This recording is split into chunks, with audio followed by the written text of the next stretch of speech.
کہ عربوں کے ان قافلوں کو بھی ضروری نہیں تھا کہ ایک قافلے کو عمر بھر ایک ہی راستے پہ چلنا ہوتا تھا، مختلف مقامات کی طرف جانا ہوتا تھا، مختلف منازل کی طرف سفر کرنا ہوتا تھا، الگ الگ متعدد راستے تھے، منازل الگ الگ تھیں۔ انسانی زندگی کی بھی یہ کیفیت ہے۔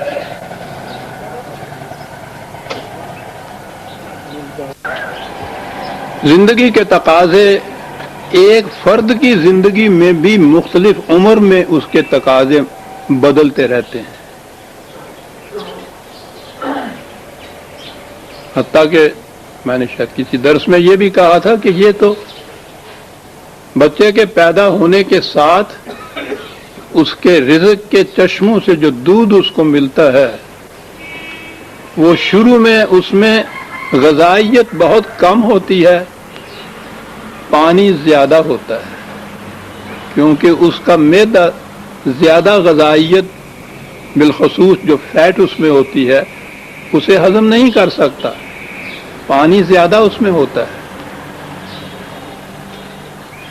اب تو خیر وہ تخصیص ہی مٹ گئی ہے، گوالوں کے ہاں سے جو دودھ آتا ہے کہ کبھی گاڑھا ہوتا ہے کبھی پتلا ہوتا ہے، انہوں نے یہ مساوات جو ہے نا اس میں یہ فرق ہی مٹا دیا ہے۔ ایسا پہلے کبھی ہوتا تھا ایسا تو پوچھا کرتے تھے کہ وہ دودھ پتلا کیوں ہے، وہ کہنے ہوتا سی جی یہ مجھ تازہ سوئی ہوئی ہے نا،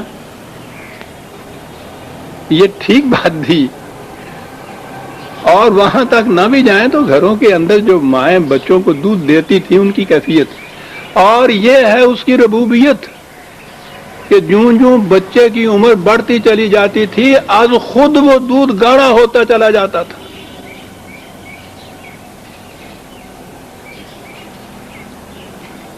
از خود اس کی عمر کے ساتھ جو اس کا تقاضا ہے غذائیت کا، جب اس نے اپنے ذمے لی ہے نا وہ ربوبیت جسے وہ رحمت کہتا ہے، تو اس کے اوپر کنٹرول کی کیفیت یہ ہے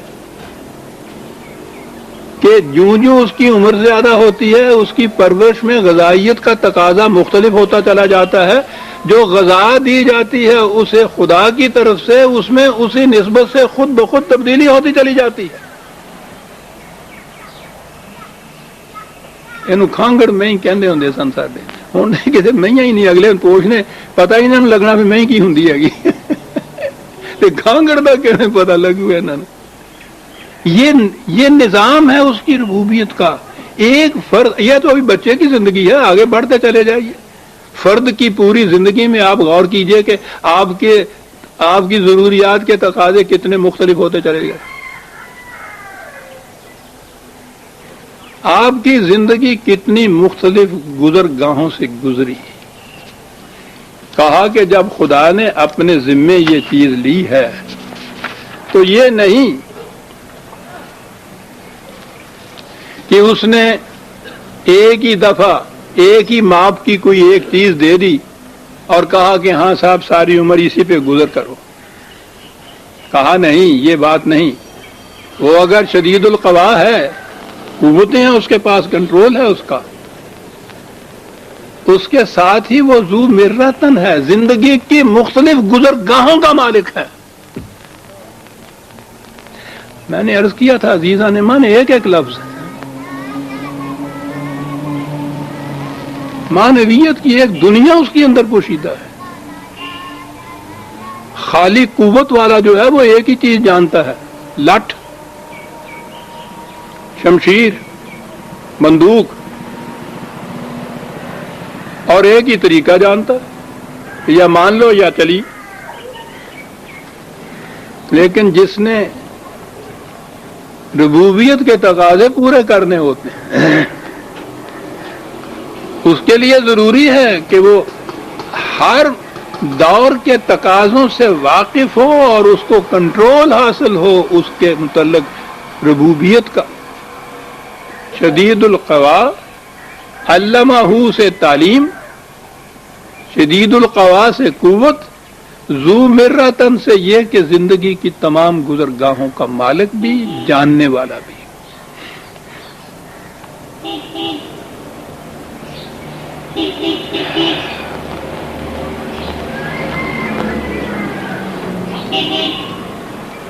یہاں تک آیا وحی دینے والے خدا کے متعلق. اب اس کے بعد آیا وہ رسول جس کو یہ نبی جس کو یہ وحی دی گئی تھی، اور پھر رسول جس نے اس وحی کے مطابق یہاں انسانی معاشرہ کو متشکل کرنا تھا. اس کے بعد نبوت کے متعلق ہے، یوں کہ یہ نبی اکرم صلی اللہ علیہ وسلم کے متعلق ہے، حضور کے متعلق ہے. یعنی یہ چار پہلے لفظ خود خدا کے متعلق ہے جس نے وحی دی ہے. اب آگے وہ رسول آتا ہے جس کو وحی دی گئی اور جس نے اس وحی پر عمل کرنا ہے. پہلی صفت اس کی کیا ہے؟ یہاں کیا صفت خدا نے بتائی تھی؟ علم، قوت، زندگی کے مختلف تقاضوں سے واقف، ان ضروریات کا پورا کرنے والا.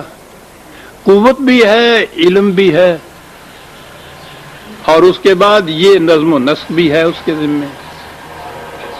سنوارنا بھی ہے اس نے صحن چمن کائنات کو.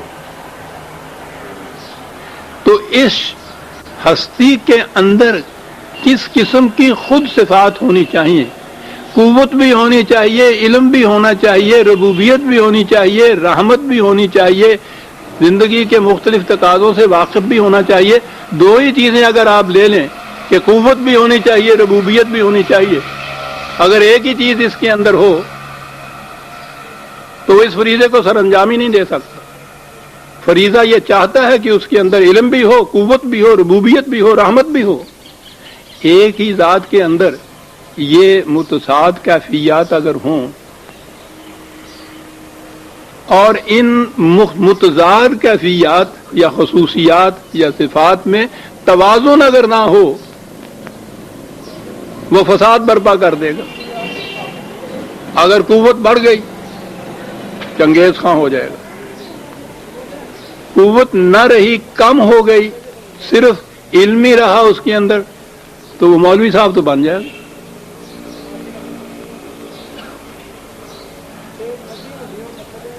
کائنات کے اندر دین کے نظام کو متشکل کرنے والا نہیں بن سکتا. قوت اگر ہو اور علم نہ ساتھ اس کے ہو تو پوچھیے نہیں پھر وہ کیا بنتا ہے.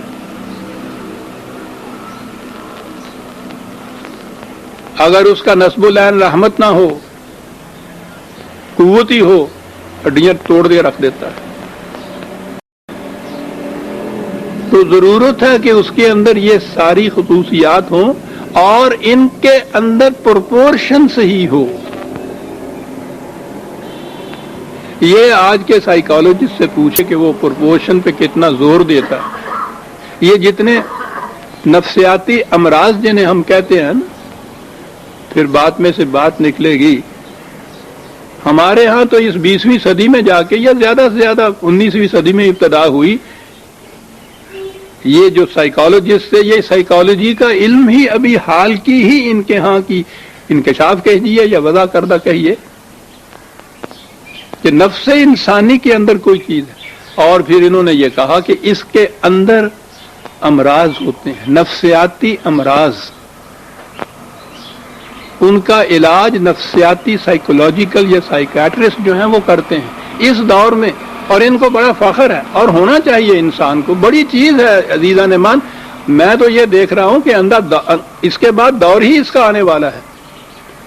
1400 سال پہلے جس زمانے میں ابھی کسی کے ذہن میں بھی یہ نہیں بات آئی تھی کہ اندر کوئی چیز اس قسم کی ہے جس کا روگا فی قلوبہم مرض، قرآن نے کہا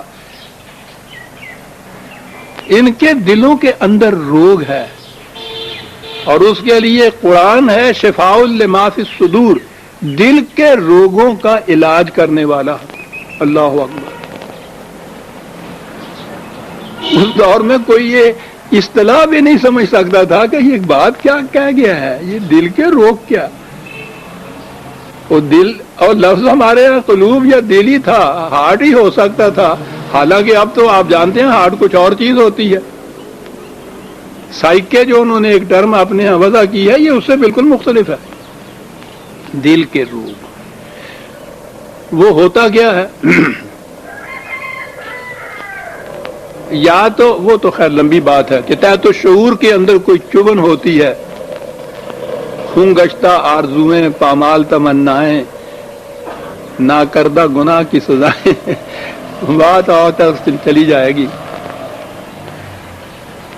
وہ کہتے یہ ہیں کہ جو اندر صلاحیتیں ہیں ان کا توازن بگڑ گیا ہے، یہ بنیاد ہوتی ہے روگ کی، پرپورشن صحیح نہیں رہا، ڈس پرپورشن ہو گئی،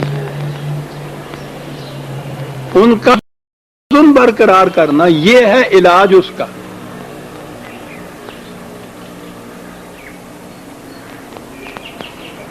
کبھی درس آئے گا سائیکالوجی پہ تو میں عرض کروں گا قرآن سے پھر کیا کیا علاج کے طریقے بتائے ہوئے۔ اس نے کہا کہ یہ کرتے یہی ہیں، بگڑے ہوئے توازن کو صحیح کرنے کی کوشش کرتے ہیں، توازن صحیح ہو جاتا ہے مرض دور ہو جاتا ہے۔ تو ان کے نزدیک تو صحیح تندرست یعنی دل کی طرف سے تندرست وہ ہے جس کے اندر ان متضاد قوتوں کا توازن صحیح ہو، پرپورشن صحیح ہو۔ اور آپ کو معلوم ہے کہ ان کے ہاں تو اب حسن یا بیوٹی کی ڈیفینیشن یہ ہے کہ اس صحیح ترین پرپورشن کا نام حسن ہوتا ہے۔ نہایت حسین و جمیل چہرہ بھی اگر ہو انسان، آنکھ کی سیاہی ایک طرف سے ذرا سی ایک خشخاش کے برابر ایک طرف ہو گئی ہو، آپ دیکھیے سارا حسن بگڑ جاتا ہے۔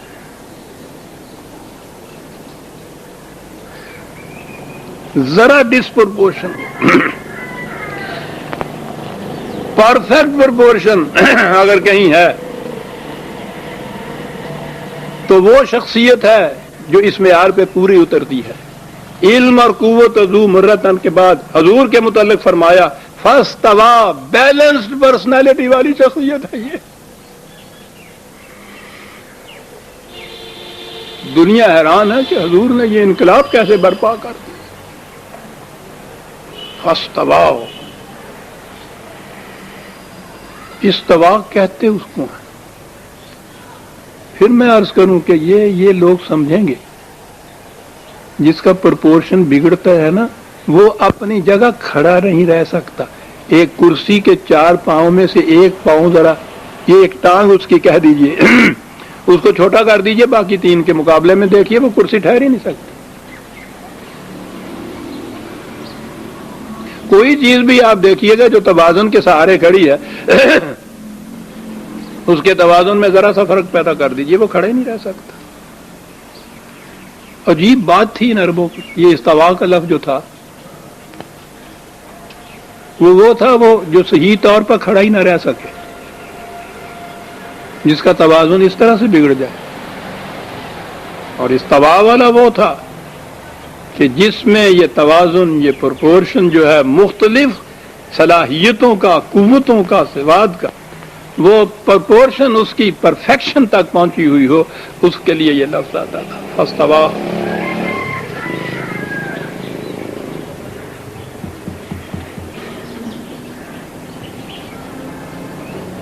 حضور کی ساری سمان حیات اس ایک لفظ کے اندر آ جاتی ہے عزیزان من، فاستوا۔ ٹھیک ہے، اپنی ذات میں تو یہ ہوا۔